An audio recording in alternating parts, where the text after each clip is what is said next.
오늘 말씀의 제목은요, 행위가 아닌 믿음으로 구원이라는 제목입니다. 행위가 아닌 믿음으로 받는 구원입니다. 뉴스를 보면은 이 마지막 소식으로 기상캐스터가 나와가지고 내일의 그 날씨에 대해서 전해줍니다. 그런데 특이한 것은요, 이 다음 날의 기상에 대해서 분명하게 말하지 않는다라는 것이에요. 비가 올 것 같다. 또 눈이 올 것 같다. 그리고 또 태풍이 올 것 같다. 이런 식으로 기상캐스터가 말을 한다라는 것입니다. 이 소나기가 올 확률은 30%라거나 40% 아니면 50%. 소나기가 옵니다라는 말을 하지 못한다는 거예요. 여름철에는 내일은 태풍이 올 확률이 40%니 특히 주의하라라는 이런 식으로 기상 예보를 전합니다. 또 겨울철에도 모호하기는 참 내한가지인데요. 그런데 이것은 지금 우리가 듣는 이 기상캐스터의 말의 이야기만이 아닙니다. 세상은 우리에게 확실한 메시지가 아니라 불확실한 메시지를 매 순간 던져주고 있다는 것을 여러분 알고 계십니까? 매 순간 들려지는 우리의 그 세상 가운데의 메시지가 처음에는 확실한 것처럼 들려요. 그걸 꼭 잡아야 되는 것처럼 들려요. 근데 그것을 가지고 곰곰이 생각해 볼 때 모호하다, 애매하다, 불확실하다라는 것을 여러분 느껴보시지 못하셨습니까? 느껴보셨습니까? 그냥 들었을 때는요, 그것이 확실한 메시지 같은데 그것을 잡고 유심히 봤을 때는 확실한 메시지가 아니라는 거예요. 이런 것들이 세상에 굉장히 많이 있다는 겁니다. 이런 세상의 메시지를 받는 우리의 마음은 과연 어떨까요? 몰랐을 때는 몰라서 그냥 넘어갔는데 그걸 알고 난 다음에는 우리가 날마다 초조하고 날마다 두렵고 날마다 불안한 삶을 떨칠 수가 없다는 것입니다. 그런데 반대로 하나님의 말씀은 어떻죠? 그 하나님의 말씀은 만약 하나님의 말씀이 우리에게 분명하지 않고 모호하게 말씀하신다면 과연 어떨까요? 예를 들어서 예레미야 33장 3절 말씀, 이 말씀은 대부분이 다 잘 알고 계시는 말씀인데 기도 응답에 관한 말씀이에요. 어떤 말씀이냐면 너는 내게 부르짖으라 내가 내게 응답하겠고 라는 말씀이에요. 만일 이 말씀이요 이렇게 바뀐다면 어떻게 생각하시겠습니까? 너는 내게 부르짖으라 내가 너에게 응답할 것인데 응답할 확률은 30% 정도 될 것이다. 이게 성경에 기록되어 있다면 여러분 한번 생각해 보십시오. 또는 그 요한복음 16장 24절 말씀, 이 말씀도 에레미야 33장 3절 말씀과 비슷한 말씀인데 기도 응답에 관한 말씀이에요. 지금까지는 너희가 내 이름으로 아무것도 구하지 아니하였으나 구하라 그리하면 받으리니 너희 기쁨이 충만하리라 라는 말씀이에요. 그런데 이 말씀이 어떤 말씀, 이런 말씀을 바뀐다면 지금까지는 너희가 내 이름으로 아무것도 구하지 아니하였으나 구하라 그리하면 받을 것인데 그 받을 가능성이 상당히 클 것이다. 분명한 메시지가 아니라 이렇게 모호한 메시지라면, 애매한 메시지라면 성경이 여러분 이 성경을 어떻게 하시겠습니까? 성경을 읽다가 아마 성경을 덮게 될 것이고요. 그리고 성경을 다시는 펴지 않을 것이에요.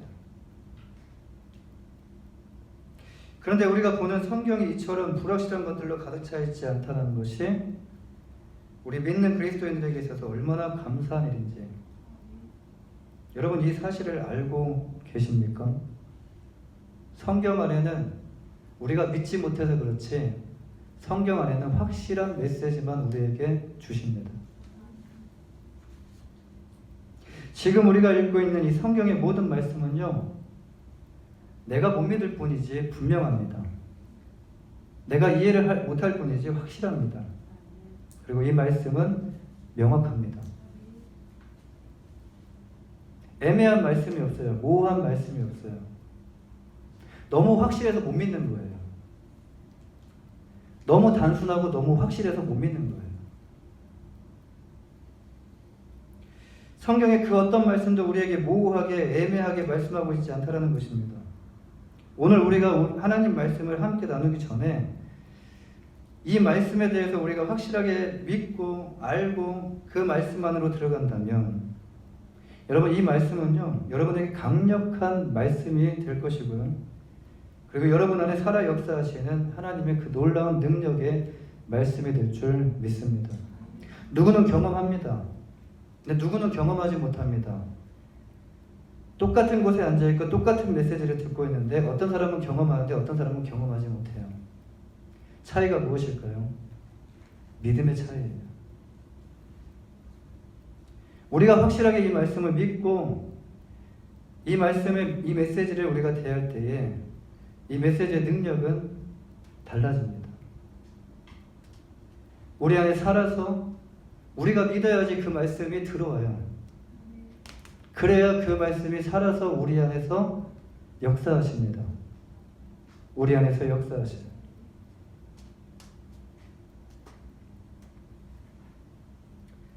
지금 우리가 대하고 있는 하나님의 말씀은요 살아있고 활력이 있고 운동력이 있습니다. 우리 모두가 이 믿음을 가지고 오늘 우리에게 주신 이 말씀을 함께 나눴으면 좋겠습니다. 오늘 본문 11절 말씀에서 바울 사도는요 또 그 안에서 너희가 손으로 하지 아니한 할례를 받았으니 곧 육의 몸을 벗는 것이요 그리스도의 할례니라 라고 말씀합니다. 지금 오늘 바울 사도는 골로새 교회 성도들에게 할례에 대해서 언급을 하고 있어요. 할례.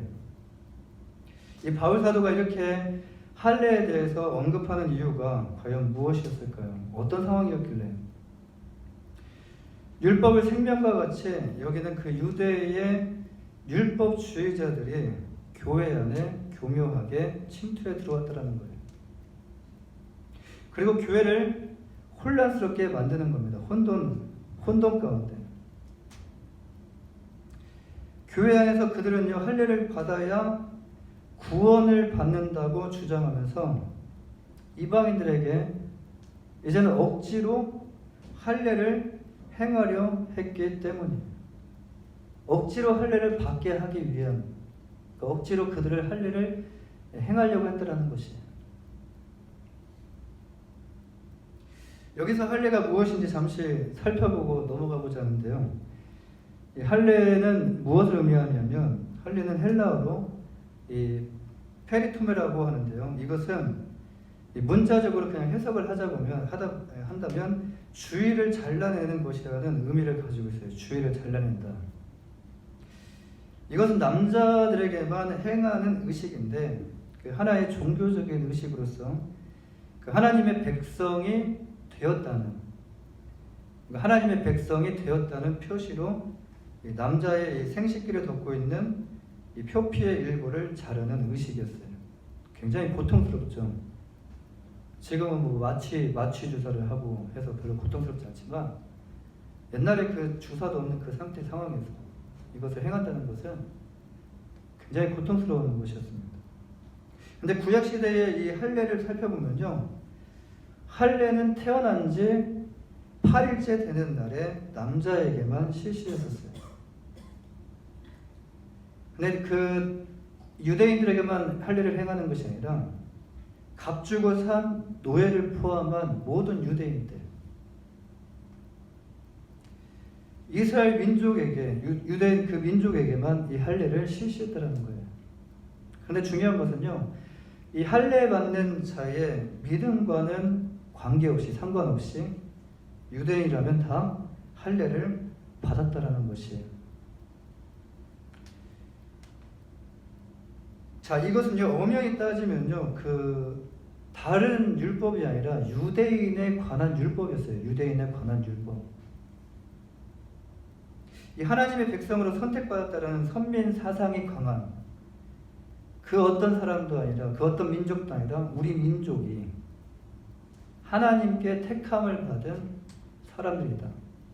자부심이 굉장히 강했겠죠. 이런 선민 사상이 강한 유대인들이요, 가장 중요하게 생각해야 되고 강조해야 하는 것이 있다면 과연 무엇이었을까요? 그리고 가지고 있는 것이 뭐죠? 지금 그들이 이렇게 할례를 강조하고 있는 것은요, 솔직히 이상한 일이 아니에요. 그런데 그들이 여기서 놓치고 있는 것이 하나가 있는데, 이 할례를 행한 이유가 무엇인가라는 이 질문에 대한 대답을 놓치고 있다라는 것이에요. 이 구약으로 거슬러 올라가서 우리는 창세기 12장을 보면요, 하나님께서 이제 아브라함을 부르시는 장면이 나와요. 그 내용으로 이제 창세기 12장이 시작이 됩니다. 그리고 창세기 15장 6절에서 아브라함이 여호와를 믿으니 여호와께서 이를 그의 의로 여기시고라고 말씀하셔요. 지금 이 상황은요, 할례를 행하기 전 상황이에요. 할례는 창세기 17장에서 행하라고 말씀하셨고, 창세기 15장에서는 할례를 행하기 전에 아브라함의 믿음을 보시고 하나님께서 그를 의롭다 여기셨다라는 거예요.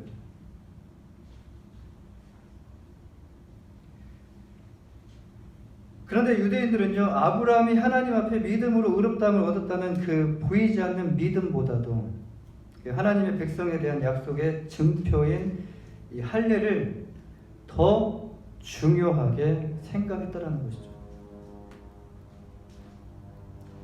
그 하나님의 구원이 그들에게만 주어진 것이라는 잘못된 생각을 하고 있었다라는 것이에요.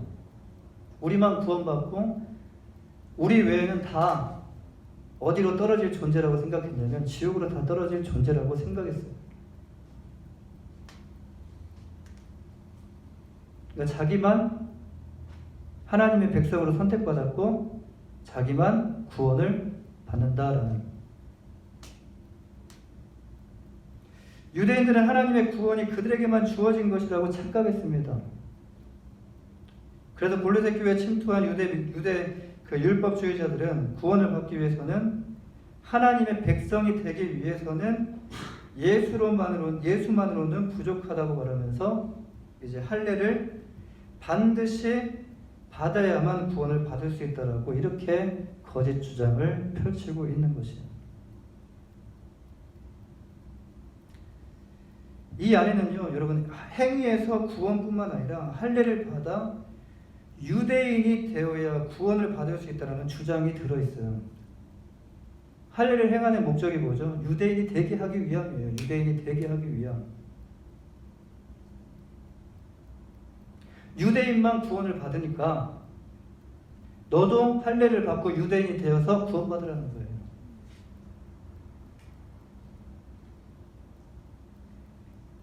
결국 무엇을 의미합니까? 유대인이 되어야 구원을 받을 수 있다는 주장이에요. 이들이 주장하는 이 안에는요, 잘못된 영적 동기가 숨겨져 있는데요. 할례를 받아야만 구원을 받을 수 있다는 것은 행위로서 구원을 받을 수 있다는 것을 의미합니다. 행위를 강조한 것이죠. 행위. 할례는 행위를 의미합니다. 할례를 행해야 구원을 받는다는 주장은요, 이것을 행함으로 인하여 구원을 받을 수 있다는 의미예요. 이걸 행해야지만이 구원을 받을 수 있다는 거예요.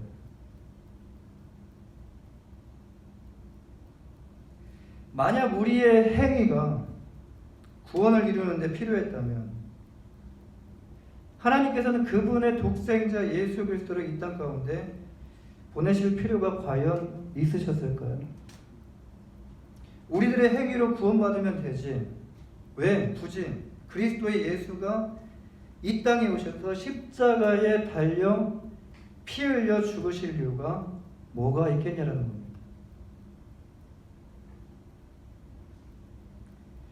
여러분은 구원을 위하여 우리 자신이 할 수 있는 것이 과연 있다라고 생각하십니까? 주님의 그 십자가의 구원이 99%고 그래도 1%는 내가 할 수 있겠지 이렇게 생각하십니까? 만약 이렇게 생각하신다면 지금 이 자리는요, 지금 앉아있는 이 자리는 시간 낭비의 자리가 될 것이에요. 만약 구원이 예수 그리스도의 십자가가 아닌 행위로서 구원을 받는다라는 그 믿음을 가지고 있다면 지금 이 자리가 시간 낭비의 자리일 거라는 겁니다. 지금 이 시간에 구원을 위하여 더 뭔가를 행하셔야 돼요. 나가셔서 더 뭔가를 행하셔야 돼요. 선을 베푸셔야 돼요. 착한 삶을 살아가셔야 됩니다. 구원을 위해서. 이 자리가 여러분에게 있어서 불필요한 자리가 될 수 있다는 것이에요. 사랑하는 여러분, 성경을 보시기 바랍니다. 구원을 위하여 하나님께서 어떤 일을 행하셨는지. 성경은 우리에게 확실하게 말씀하고 있어요. 구원을 위하여 하나님께서는 창세기 1장의 말씀처럼 인간을 창조하시기 전에 인간에게 필요한 모든 것을 먼저 창조하셨던 것처럼 인간을 먼저 창조하시고 아이고 네가 필요한 걸 미처 생각하지 못했다면서 이튿날에 다른 거 창조해 주시고 셋째 날 다른 거 창조해 주시고 야 이게 불편했지 하면서 또 다른 거 창조해 주시고 부모가 그러죠. 애가 태어났을 때 필요한 거 다 사놨지만 그거 외에 또 애가 태어났을 때 그거 외에도 필요한 것이 또 있더라는 거예요.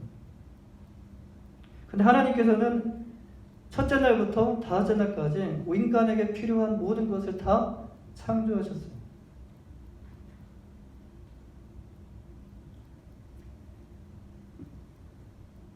구원을 위하여 하나님께서는 우리를 위하여 그 모든 것을 다 준비하셨고요. 그리고 다 행하셨고 다 이루셨습니다. 할렐루야. 하나님께서 자신이 아끼고 사랑하는 독생자 예수 그리스도를 이 땅 가운데 보내주셨고 십자가에 달려 죽게 하셨고 예수 그리스도를 다시 살리셨어요. 하나님께서 무엇을 위하여 이 모든 일을 행하셨습니까? 무엇을 위하여? 그것은 바로 우리를 구원하시기 위하여 이 모든 일을 다 행하셨다라는 거예요.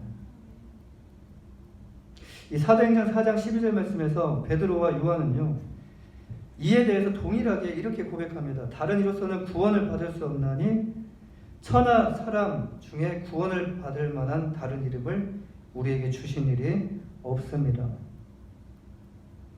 우리가 이 말씀에 대해서 동의하고 또 동의하지 않고가 중요하지 않습니다. 성경은 구원을 위하여 우리에게 주신 이름은 오직 예수 그리스도 이름밖에 없다라고 분명하게 우리에게 증거하고 있습니다. 믿으면 구원받아요. 이 할례라는 행위를 통한 구원을 강조하고 있는 유대 그 율법주의자들에게 바울 사도는요, 이 행위가 아닌 믿음으로 구원을 받는다라고 강력하게 증거하고 있습니다. 오늘 본문 12절 말씀에서 바울 사도는 너희가 침례로 그리스도와 함께 장사되고 또 죽은 자들 가운데서 그를 일으키신 하나님의 역사를 믿음으로 말미암아 그 안에서 함께 일으키심을 받았느니라. 여러분, 침례는 무엇이죠? 그리스도와 함께 죽었고요. 또한 그리스도와 함께 살리심을 받았다는 것을 믿음으로 고백하는 것이 바로 침례입니다. 이미 내가 구원받았습니다. 예수님을 영접함과 동시에 우리는 구원받았어요.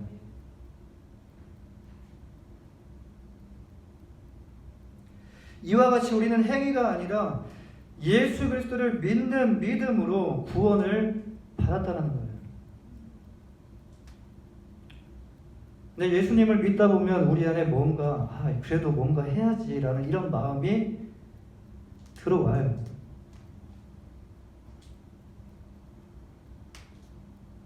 예수 그리스도가 우리의 죄를 위하여 십자가에 달려 죽으셨고 3일 만에 부활하셨다는 것을 믿는 믿음으로 말미암아 우리가 구원을 받았다라는 말씀이에요.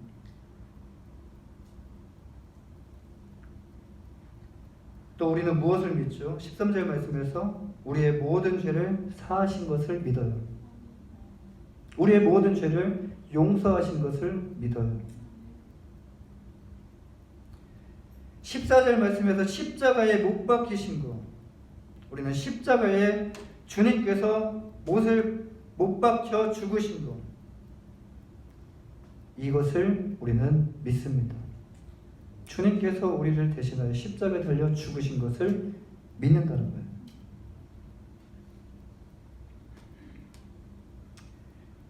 율법의 요구에 의해서 죄에 대하여 죽은 자가 할 수 있는 것이 과연 무엇이라고 생각하십니까? 우리는 율법의 요구가 뭐죠? 율법의 요구가 뭐예요? 죄를 지은 사람들이 사망이에요. 사망. 죽었습니다. 율법의 요구는 사망이에요. 그런데 이 사망, 죽은 자가, 나는 죽었습니다. 죽은 자가 할 수 있는 것이 과연 무엇일까요? 움직일 수 있습니까? 숨을 쉴 수 있습니까? 말을 할 수 있습니까? 죽은 자는 아무것도 못해요. 아무것도 할 수가 없어요. 죽은 자는 아무것도 할 수 없습니다. 이 말은 곧 어떤 행위도 할 수가 없다라는 것을 말씀해 줘요.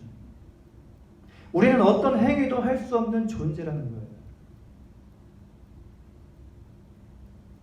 바울사도는 로마서 3장 28절에서 그러므로 사람이 의롭다 하심을 얻는 것은 율법의 행위에 있지 않고 믿음으로 되는 줄 우리가 인정하노라 라고 말씀해요.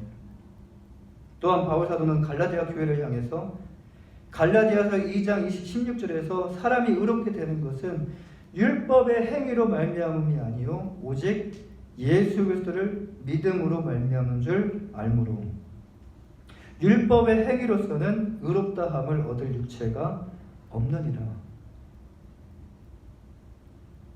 이렇게 갈라디아 교회에게 편지하고 있습니다.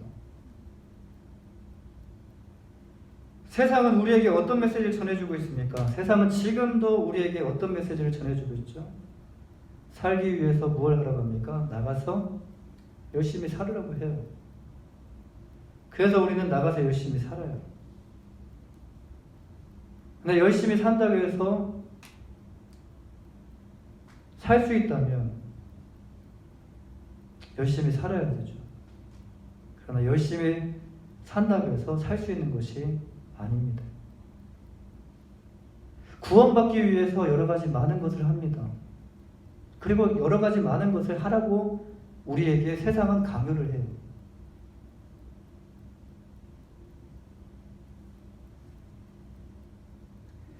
구원이 예수 그리스도 안에 있다라고 세상은 우리에게 전하고 있습니까? 세상 메시지를 보면요, 예수라는 단어를 다 지워버리려고 그래요. 세상은 예수 그리스도가 아니라 우리의 어떤 선한 행위로 구원을 받는다라고 우리에게 메시지를 계속적으로 전해주고 있습니다. 구원은 세상 안에 있다라고 말해주고 있습니다. 구원을 위하여 그리스도를 믿는 것이 아니라 세상 속에서 열심히 뭔가를 하면서 선을 쌓으라라고 말해주고 있습니다.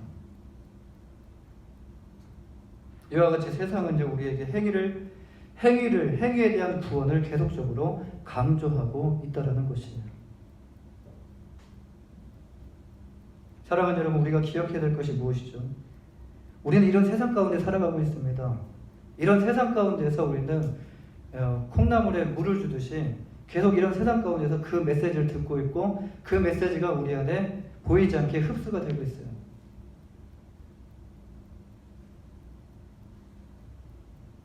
우리가 기억해야 될 것은요, 세상은 절대로 우리를 구원할 수 없다라는 것이에요.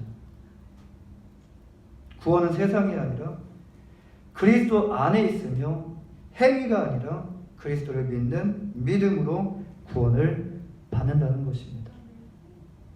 성경은 우리에게 구원에 대해서 이렇게 말씀합니다. 에베소서 2장 8절과 9절 말씀에서 너희는 그 은혜에 의하여 믿음으로 말미암아 구원을 받았으니 이것은 너희에게서 난 것이 아니요 하나님의 선물이라. 행위에서 난 것이 아니니 이는 누구든지 자랑하지 못하게 합니다. 구원은 행위가 아니라 믿음입니다. 구원의 믿음 또한 우리에게 난 것이 아니라 그것 또한 하나님의 선물입니다. 오늘 이 말씀을 통하여 구원은 행위가 아니라 믿음으로라는 것을 확실하게 여러분 마음 가운데 깨달으시길 간절히 바랍니다. 구원의 믿음을 우리에게 선물로 주신 하나님께 감사하시길 바랍니다. 순간순간 우리에게 믿음이 아니라 행위를 강조하는 우리의 마음, 뭔가를 행해야 된다라는 그 부담감을 주는 우리의 마음. 그런데 우리가 행하는 것은 구원을 받기 위해서 행하는 것이 아니라 감사하기 때문에 행하는 것입니다. 구원하여 주신 하나님의 은혜가 너무 감사해서 이 일을 행하는 것이지, 이미 구원은 믿음으로 우리가 구원을 받았다라는 거예요. 지금 우리가 행하는 것이 구원을 위한 행위가 아니라는 것을 여러분 기억하시길 바라요. 지금 우리가 뭔가를 행하는 것, 주님을 위해서 뭔가를 행하는 것,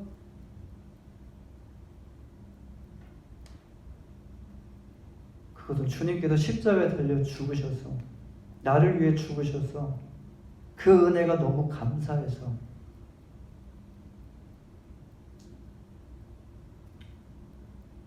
우리가 주님을 위해 섬김으로 그 일을 행한다는 것.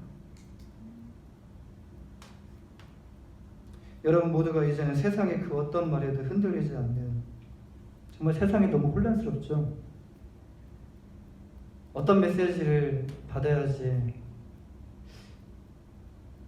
이 메시지도 그런 것 같고 저 메시지도 그런 것 같고, 좋은 것 같고 또 좋은 것 같고, 세상은 점점 더 우리를 혼란스럽게 만들고 더 어지럽히게 만듭니다. 여러분 이런 세상 가운데서 주님은 우리에게 이렇게 말씀하셔요. 깨어 있으라고, 그리고 정신을 차리라고 우리에게 말씀하십니다.